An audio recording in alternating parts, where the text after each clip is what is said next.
Great. Alright, welcome back. In the last video, we talked about targeting your market, and in this video, we're going to talk about how to pace yourself through your job search.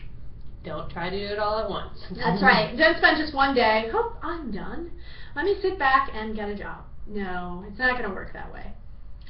So one of the things that I think is really important and helps me a lot when I've done job searches in the past is keep a written log of who you've contacted and what their company and their names and some notes about them. So anything you learn, you've got it there. Yeah, don't think you're going to remember. Don't put that burden on yourself. Right. Keep the written record.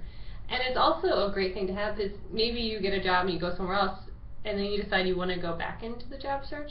Well, look, you already have this wonderful place to start because you've done this research. You know, just on a kind of a personal note, I remember one time I was applying for a job at a particular college in a town in Illinois, in Lincoln, Illinois.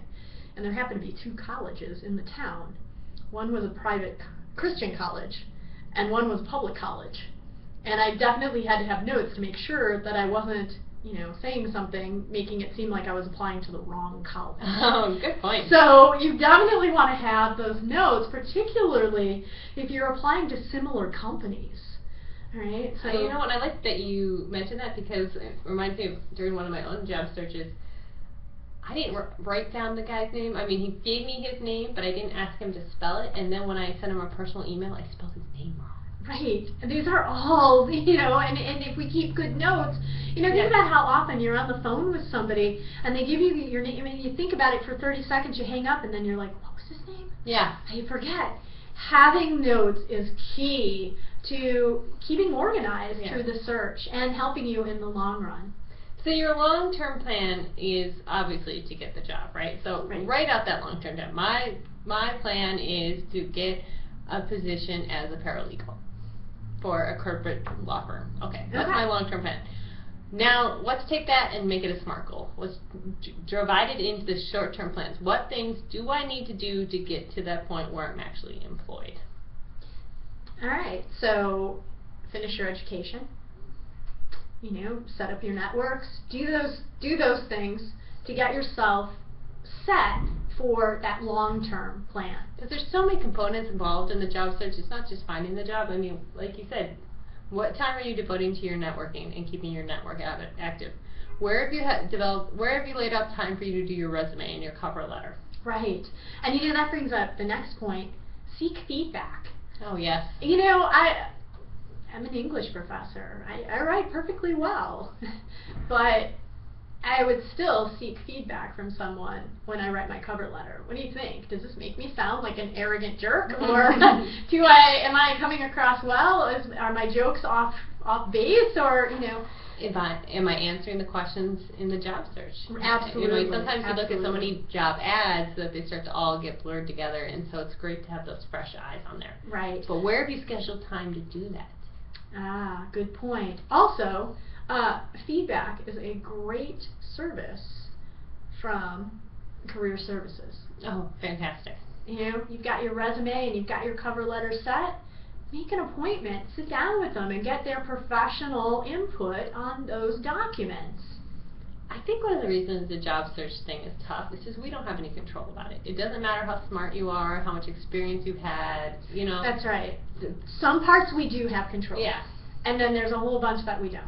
If the economy is not doing well, I mean, that's not your fault. Right. You don't work in Washington. You didn't create the mess. This is true. But yet it might take a little longer, and it doesn't mean that you're not a fantastic candidate and that you're not going to get a great job. It's all a different pace. It takes a different amount of time to get a job now than it did 3 years ago, than it did 5 years ago, than it's going to take 5 years from now. It's all... Absolutely. The economy has a lot to do with the pace at which people hire.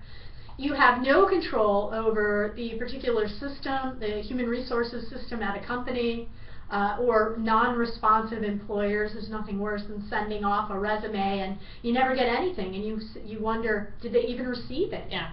You know, at least send me something that says thank you but no thank you. So and don't get discouraged. I mean, right. well, when I was doing my first job search, I plastered my wall with all my rejection letters. Oh. And I called them PFOs, and then when I finally did get my job, it was this wonderful ceremonious thing of taking them all down and burning them. Oh my gosh. In a bonfire, but it was, there's a lot of rejection letters. Don't get discouraged. I think that's really, Yeah. that is something that you can control. Keep positive with your attitude that something will come along. Other things that you can control, your internet presence. Yes. You know, Google your name. See Yes. what comes up. Clean up that Facebook page. Make sure that the bachelorette party pictures are gone. All right. Your weekend binge drinking pictures are never there. All right. Make sure that everything that is online about you is professional and doesn't give someone reason to think twice about hiring you. And schedule yourself time to do this. Yes. It takes a little bit of time to figure out Facebook privacy settings. You might want to give yourself a couple hours. Consider your appearance and your professionalism. You know, the next step after turning in a resume and a cover letter is hopefully to get an interview. So nothing wrong with sitting down with somebody and practicing a bit how you're going to interview, questions that they might ask you. You know, there's great books at your library that have lists of common interview questions. You know, where do you see yourself in 10 years? It's probably not a good idea to sit across from a man who's been with their company for 25 and say, well, not here. Yeah. You know? So think about these things, and that's part of the pacing. Don't wait until you have that interview to start thinking about what you might wear to an interview and what you might say. And also think about how much time you're going to need to do each of these things. If you're really confident in your interview skills, but you feel like you're a weak cover letter writer, then you're going to, you know, divide it differently. Right, absolutely. It's all about setting your own pace, and only you can really do it. You know, we're just giving you ideas of things to think about. All right, so shall we move on to step 5? The follow through. Some say the fortune is in the follow through.